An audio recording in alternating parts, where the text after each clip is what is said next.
He'd been riding for 6 weeks, following whispers, chasing rumors carried on wind that tasted of creosote and regret.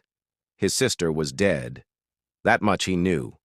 What he didn't know, what burned in his chest like a coal that wouldn't extinguish, was why. The letter had found him in a mining camp outside Santa Fe, delivered by a circuit preacher who'd gotten it fourth hand.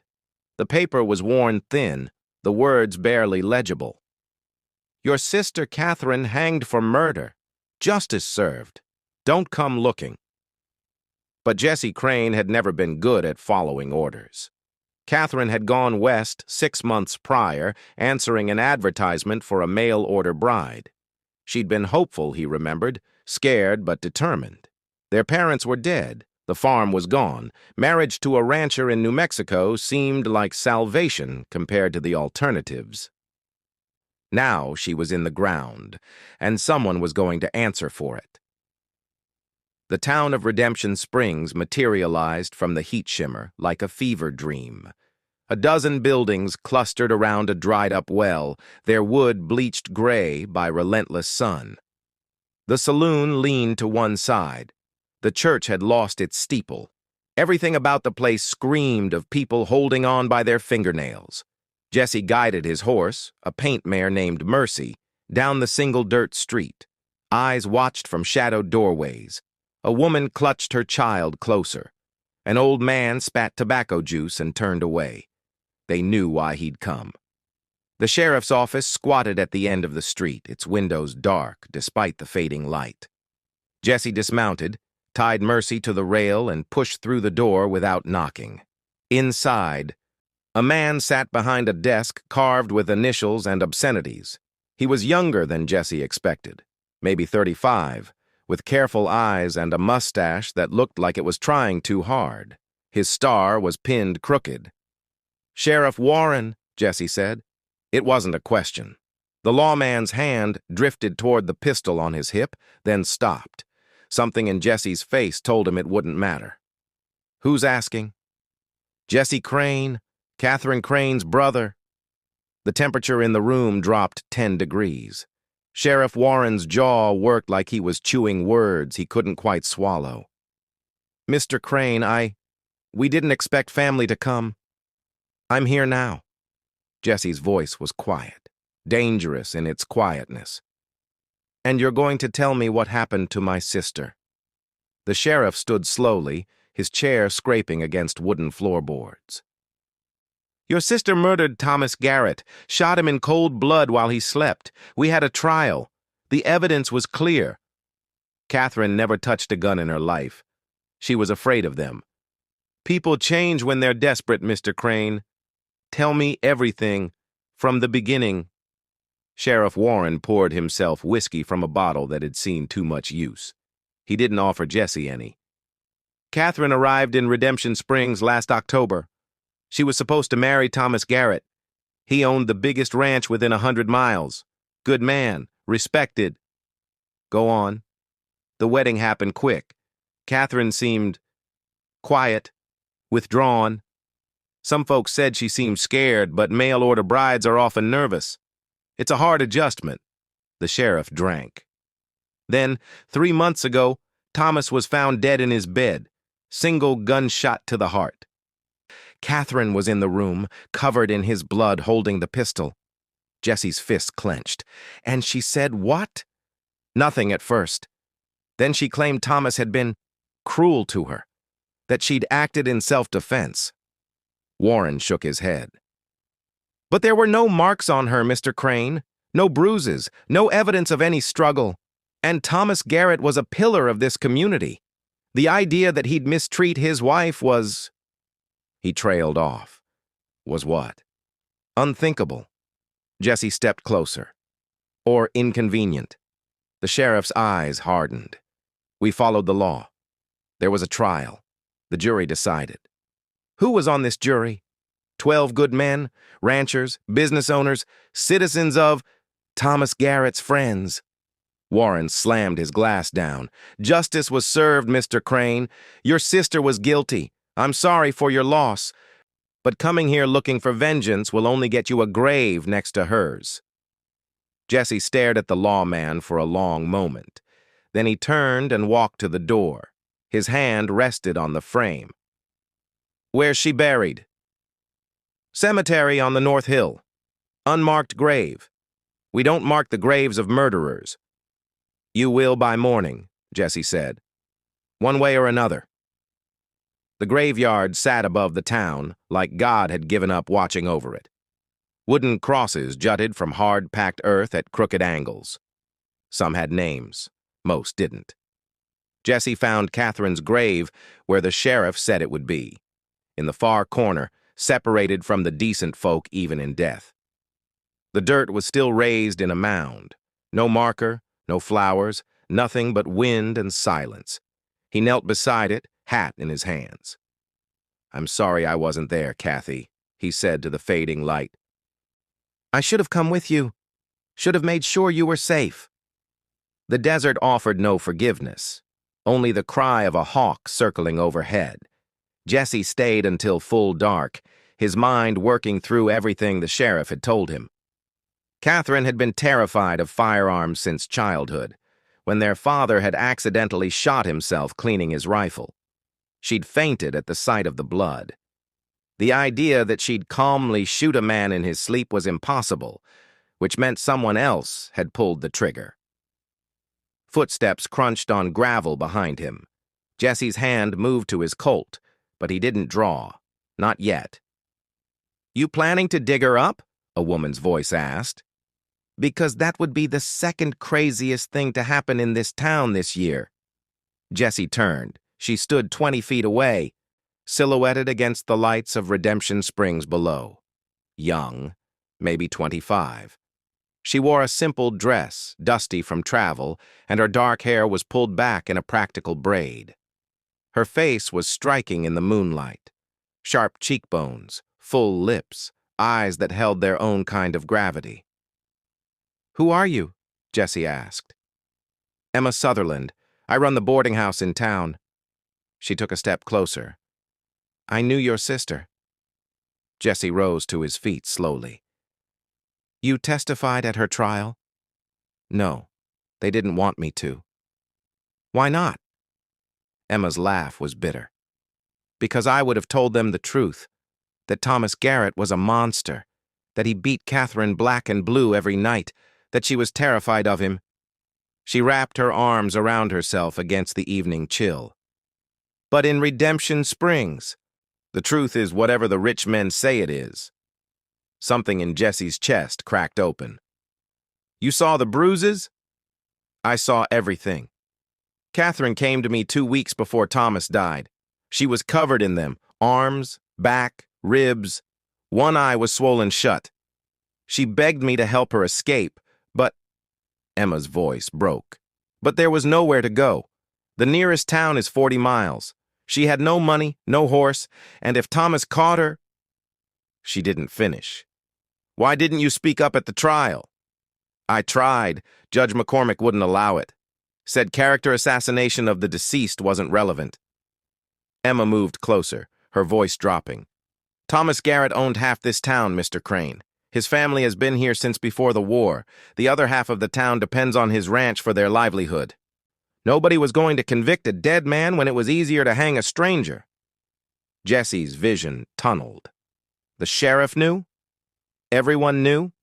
They just chose not to see. The hawk cried again overhead, a lonely sound in the darkness. "I need you to tell me exactly what happened that night," Jesse said. "Everything you know." Emma glanced back toward town, then nodded. "Not here. The boarding house. Come after midnight. Use the back entrance. If anyone sees us together—" She didn't need to finish that sentence either.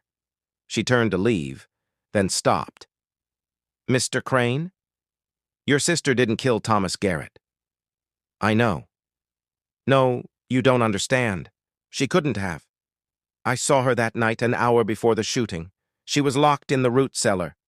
Thomas put her there when she burned his supper." Emma's eyes met his. "Someone else murdered Thomas Garrett, and they let your sister hang for it." Then she was gone, disappearing down the hill like smoke. Jesse looked back at Catherine's grave. The rage in his chest had transformed into something colder, more focused. "I'm going to find them, Kathy," he whispered, "and I'm going to make this right." Thunder rumbled in the distance, promising rain that would never come. The boarding house sat on a quiet street where the respectable folk lived, those who weren't rich enough for mansions, but too proud for shacks. Jesse approached from the alley behind, moving through shadows like he'd done 1,000 times during the war. The back door opened before he could knock. Emma pulled him inside quickly, her hand warm on his arm. The kitchen was dark except for a single oil lamp turned low. She gestured for silence, leading him through a narrow hallway to a small room that smelled of lavender and old paper. "My tenants are asleep," she whispered, "but Mrs. Henderson has ears like a bat." The room was simple but tidy. A narrow bed, a writing desk covered in ledgers, a window that looked out onto the cemetery hill. Emma had built a life here, Jesse realized, a small, careful life that she was risking by talking to him. "Why are you helping me?" he asked. Emma moved to the window, her fingers tracing the frame. "Because Catherine was the first real friend I had in this town. Because I held her hand while she cried and told me she wished she'd never come west. And because—" her voice hardened. "Because I watched them hang her, Mr. Crane. I watched her die for a crime she didn't commit, and I didn't do anything to stop it. You couldn't have—" "I could have done more." She turned, and Jesse saw tears on her cheeks catching lamplight. "I should have done more." Jesse understood that guilt. He'd carried his own version across 6 weeks of hard riding. "Tell me about the night Thomas died," he said gently. Emma nodded, wiping her eyes. "Catherine came to me that evening around 7. She was terrified. Thomas had locked her in the root cellar for burning the meat at dinner. She'd managed to escape through a loose board and came running. I gave her food, let her wash, tried to convince her to run." Emma's hands twisted together. "But she said Thomas would hunt her down, that he'd kill her for embarrassing him." "What time did she leave?" "Around 9. She went back to the ranch before Thomas noticed she was gone. I begged her not to go, but she said if he found her missing, he'd take it out on the ranch hands. She couldn't let innocent people suffer for her." Jesse's jaw clenched. That sounded like Catherine, always putting others first, even when it destroyed her. "Thomas was shot at 11:30, Emma continued. "The ranch foreman heard the gunshot and found Catherine standing over the body, holding the gun, covered in blood. The sheriff arrested her immediately." "Who else was at the ranch that night?" "Thomas's younger brother, Daniel Garrett. The foreman, Miguel Santos. 3 ranch hands, but they were in the bunkhouse. And—" Emma hesitated. "Judge McCormick was there for dinner. He and Thomas were business partners." Jesse's instincts, honed sharp during 4 years of war and 10 years of hunting men who needed hunting, started connecting threads. The judge who presided over Catherine's trial was having dinner with the victim hours before he died? I know how it sounds, but nobody questioned it. McCormick is powerful, untouchable. Nobody's untouchable. Emma moved closer, her voice urgent. "You can't take on Judge McCormick, Mr. Crane. He has the whole territorial government in his pocket. If you go after him, you'll hang just like your sister." "Then I'll die knowing I tried." Jesse met her eyes. "I can't let this stand, Miss Sutherland. My sister deserves justice. Real justice." Something shifted in Emma's expression. Fear warring with hope, resignation battling determination. "Then you'll need help. And you'll need to be smart about this, because if you just go in shooting, you'll be dead before sunset." "What are you proposing?" Emma moved to her desk, pulling out a ledger. "I keep the books for the boarding house, but I also keep books for other things people don't want in official records. Thomas Garrett and Judge McCormick were partners in more than just cattle." She opened the ledger, revealing columns of numbers. They were running guns to Apache raiders, then claiming federal compensation for livestock those same raiders stole. They were cheating the government and profiting from both sides. Jesse studied the numbers. How did you get this? Catherine found Thomas's ledgers hidden in his office. The night before he died, she copied the important pages and brought them to me. She said if anything happened to her, I should make sure the truth came out. Emma's voice cracked. But when they arrested her, I was too afraid. If I'd come forward, they would have killed me too. You're coming forward now. Because you're here. Because maybe together we can do what I couldn't do alone. She looked up at him. These ledgers prove motive, Mr. Crane. If Thomas was threatening to expose the scheme, McCormick and Daniel Garrett had reason to want him dead. And what better way to get away with murder than to frame a defenseless woman everyone already thought was beneath them? Jesse felt pieces falling into place. Daniel Garrett inherits the ranch with his brother dead, and Judge McCormick keeps his partner quiet permanently. Catherine was just convenient. The rage Jesse had been carrying crystallized into purpose. I need to talk to the foreman. This Miguel Santos. Can he be trusted? Emma nodded slowly. Miguel loved Catherine like a daughter. He was the only one at the ranch who treated her with kindness. He testified at the trial, but they wouldn't let him say anything that might help her defense. Where can I find him? The ranch. But Mr. Crane, Jesse, you can't just ride in there. Daniel Garrett has a dozen armed men. You'd never make it past the front gate. Jesse smiled, and it wasn't a pleasant expression. I didn't survive 4 years of war by going through the front gate, Miss Sutherland. The Garrett Ranch sprawled across a valley where a spring-fed creek kept the grass green even in summer. The main house was stone and timber, built to last generations. Outbuildings dotted the property: bunkhouse, stables, storage barns. Cattle grazed in distant pastures, small as toys from Jesse's vantage point on the ridge. He'd been watching for 3 hours, learning the patterns. Guards changed at 6 and noon. The ranch hands ate breakfast at dawn. Daniel Garrett, younger than his brother had been, with a soft face and cruel eyes, emerged around 10 to inspect the property. Jesse waited until mid-afternoon, when the sun was a hammer and men sought shade. Then he moved. He approached from the north, using the creek bed for cover, his clothing the same color as the landscape. A sentry sat smoking near the barn, half asleep in the heat. Jesse passed within 15 feet, invisible. The bunkhouse was quiet. The hands were out working. Jesse slipped inside, his eyes adjusting to the dim interior. Bunks lined both walls. At the far end, an older Mexican man was mending a saddle, his hands moving with practiced efficiency. Miguel Santos? Jesse asked quietly. The man's head snapped up, his hand moving toward a knife. Then he saw Jesse's face and froze. Madre de Dios, you look just like her. I'm Catherine's brother. Miguel's eyes filled with tears. He crossed himself. I prayed someone would come. I prayed God would send justice for that sweet girl. I need the truth about the night Thomas died. Miguel glanced toward the door, then gestured for Jesse to sit. Thomas Garrett was un demonio, a demon. What he did to your sister, there are no words. But she endured it with grace. She never complained, never fought back. She just tried to survive. Emma Sutherland says Catherine was locked in the root cellar that night.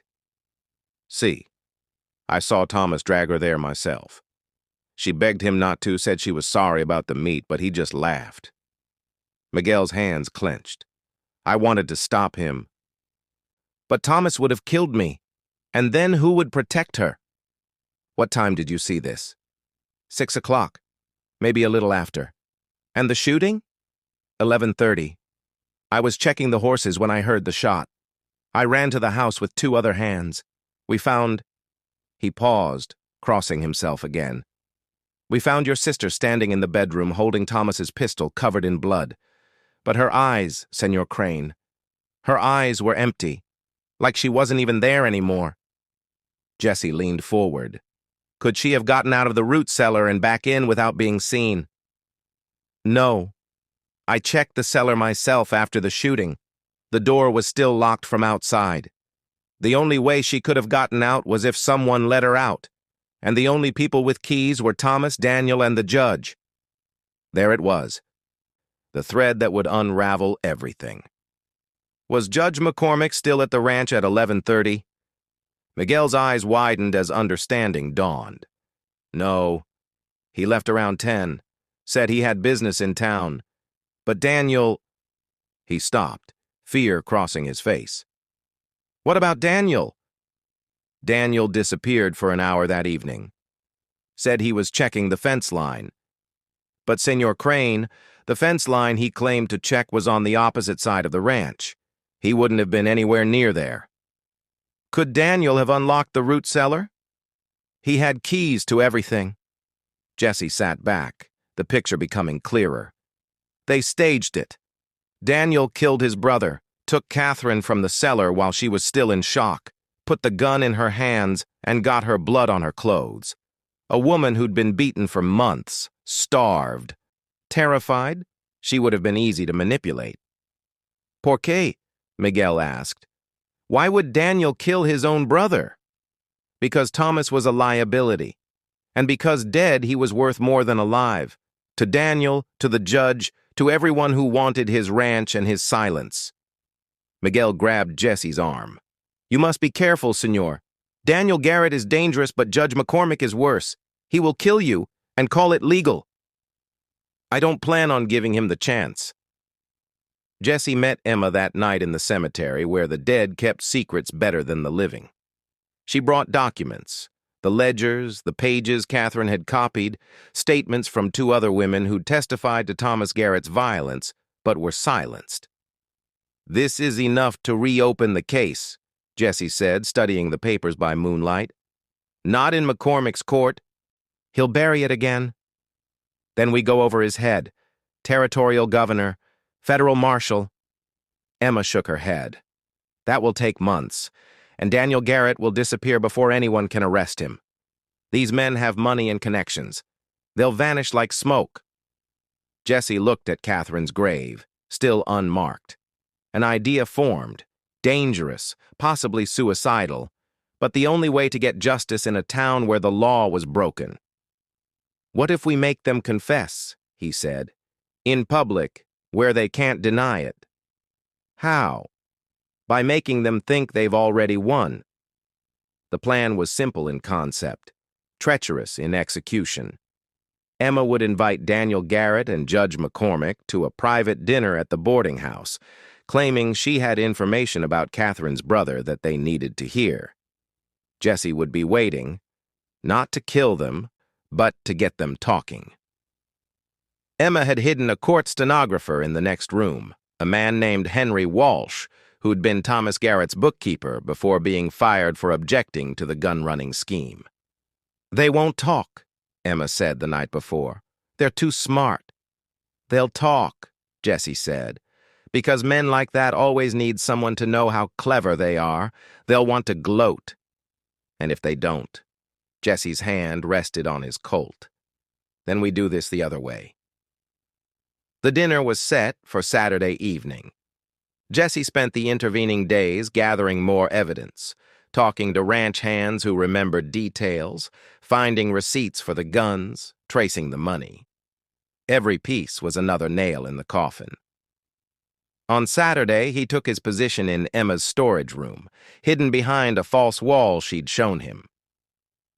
Through a crack in the boards, he could see the dining room where Emma had set a table for 3. Daniel Garrett arrived first, younger than Jesse expected, with soft hands and calculating eyes. He wore expensive clothes and moved like a man who'd never worked a day in his life. Judge McCormick came 10 minutes later, a heavy man with white hair and a face like a hanging judge, which Jesse supposed he was. Emma served them wine, her hands steady despite her fear. You said you had information about Jesse Crane, McCormick said, his voice gravelly from decades of tobacco. I do. Emma sat across from them. He's been asking questions. Dangerous questions. Daniel leaned forward. What kind of questions? About the night Thomas died, about who had keys to the root cellar, about your dinner with the judge that evening. She paused. He knows. The two men exchanged glances. Knows what? McCormick asked carefully. That Catherine couldn't have killed Thomas? That someone framed her? Emma's voice stayed level. He has evidence, ledgers, witness statements. He's planning to take it to the territorial governor. Daniel laughed, a harsh, ugly sound. That drifter doesn't have anything that matters. He has Catherine's notes, the ones she copied from Thomas's books, the gun-running scheme, the federal compensation fraud, all of it. The room went silent. Finally, McCormick spoke. That's unfortunate. Where is he now? I don't know, but he'll be back. Daniel stood, pacing. We should have killed that girl the moment Thomas brought her here. She was always too smart, too observant, always watching. Thomas was the one who got careless, McCormick said. Leaving his books where she could find them, talking business at the dinner table. Thomas was weak. Daniel's voice held contempt. He actually started to care about her, started talking about changing his will, providing for her. Can you imagine? Giving a mail-order bride a stake in the ranch? He poured more wine. He would have destroyed everything we built. Jesse's hands clenched. Every word was being transcribed in the next room. So you killed him, Emma said softly. I did what needed to be done. Daniel said it without shame. And when we needed someone to take the blame, the girl was perfect. Already half broken. Easy to manipulate. We just had to put the gun in her hands and let her shock do the rest. You're a monster, Emma whispered. I'm a businessman. Daniel smiled. And business is excellent with Thomas gone.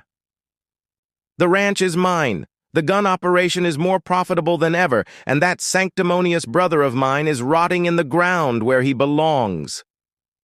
What about Jesse Crane? McCormick asked. If he has evidence, then we kill him like we should have killed the girl in the first place. Publicly. Legally. The judge smiled. Resisting arrest. Threatening officers of the law.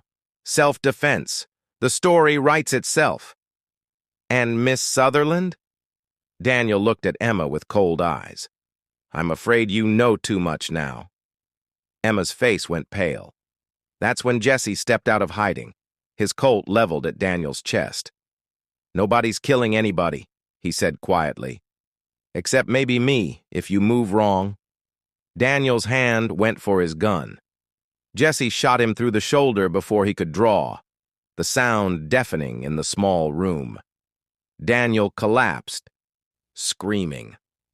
Judge McCormick didn't move. He was smart enough to know when he'd been beaten. The door burst open and Sheriff Warren rushed in with 2 deputies, but not to arrest Jesse. Emma had gotten word to the honest lawman about the plan, gambling that his conscience would outweigh his fear. Behind them came Henry Walsh, carrying his stenography notes. Every word, he said, holding up the pages. Signed and witnessed. Warren looked at the bleeding Daniel Garrett and the judge who'd made him complicit in murder. Something like shame crossed his face. Judge McCormick, Daniel Garrett, you're under arrest for the murder of Thomas Garrett and the wrongful execution of Catherine Crane. The trial took 3 weeks. The territorial governor himself came down to ensure justice was properly served this time. Emma testified. Miguel testified. Henry Walsh presented the ledgers and the confession. Jesse watched from the back of the courtroom, his hand never far from his gun. The jury deliberated for 2 hours. Guilty on all counts. Daniel Garrett was sentenced to hang. Judge McCormick got life in prison. His political connections saved him from the rope, but not from disgrace. Jesse stood in the cemetery on the day of Daniel's execution. He'd hired a stonemason to carve a proper headstone for Catherine's grave. It was simple but dignified. Catherine Marie, Crane, 1849-1876, beloved, Sister Justice, delayed is not justice denied. Emma stood beside him, her hand finding his. Over the weeks, they'd grown close, grief and determination forging a bond neither had expected. "What will you do now?" she asked. Jesse looked out at the desert, vast and red and unforgiving. Then he looked at the town, still broken, but maybe healing. "I thought I'd stay a while," he said, "if that's all right." Emma's smile was like sunrise. "I'd like that." Below them, Redemption Springs went about its business. The saloon opened. The church bell rang. Life continued as it always did. But Catherine Crane's name was cleared. Her story was told. And in a place where justice had failed, it finally, belatedly, prevailed. Jesse took off his hat, standing in silence for a moment. Then he placed a handful of desert wildflowers on his sister's grave. "Rest easy, Kathy," he whispered. "You're home now." Thunder rumbled in the distance, and this time, the rain actually came. Thank you for staying to the end. Where are you watching from? Share your thoughts about Catherine's story. And don't forget to subscribe for more cinematic tales from the Old West. Justice may be slow, but it's worth the wait.